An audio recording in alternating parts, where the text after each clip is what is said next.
This is how to find and repair leaks on motorcycle tires.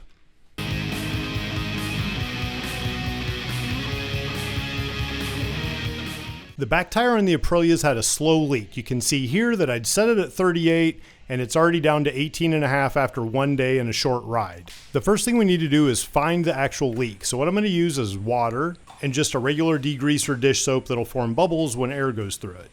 The bike is up on a stand so I can easily rotate the back tire. I start by putting the dish soap all around the tire and then slowly adding water and creating kind of a froth over the tire. What you're looking for is any kind of bubbles forming, because where a bubble forms means that there's air blowing out of the tire into the film and creating those bubbles. This can be pretty hard to find, so you have to be patient and just keep a close eye on it. Rotate the tire and continue to spread the film all over every nook and cranny, looking for these bubbles. It can be a little bit of a trick to get the film concentration right. You can see that I had the soap too thick before, and once I spread it out with some more water, now I finally found the leak. Right here's the point where there's slowly bubbles forming and leaving a little trail of bubbles down the tire. But the point is we found the leak and now we can fix it. I dried off the tire and circled the leak with a paint marker so I know exactly where to go. I'm going to use the tire plug kit that I got just at Cycle Gear. It's the Slime brand. And it was like $9, which is way cheaper than a new tire. The kit comes with the cords, rubber cement, the reamer, and the needle. The next thing to do is to take the reamer and you want to drive it basically straight into the tire all the way through and then move it in and out to make a big enough hole and roughen up the edges. I tried this while it's on the stand, but it's actually a lot easier to just drop the bike down to the ground so the tire doesn't rotate on you.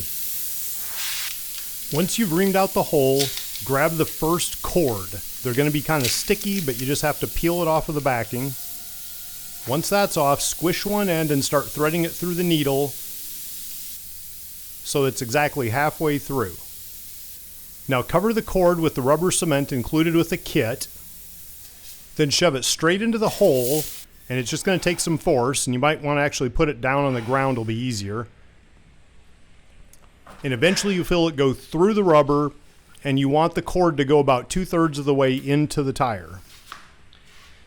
If you accidentally put the cord all the way into the tire, you're going to have to get another one. Both ends have to be above the surface of the tire. Once it's in place, take a razor blade and just cut the cord off flush with the tire surface. Now reinflate the tire to the proper pressure. Now go take it for a test ride just to make sure everything's secure. And then take your gauge or air pump and measure the pressure again to make sure it's not leaking. In this particular case, you can see the tire's still warm, so the pressure is actually just a little bit higher than it was when I set it. But it's definitely improved from dropping down to 20 after one run like it was before, so I feel like the leak is fixed and I can ride at will. Subscribe to my YouTube channel below and let's celebrate turning fuel and air into adrenaline!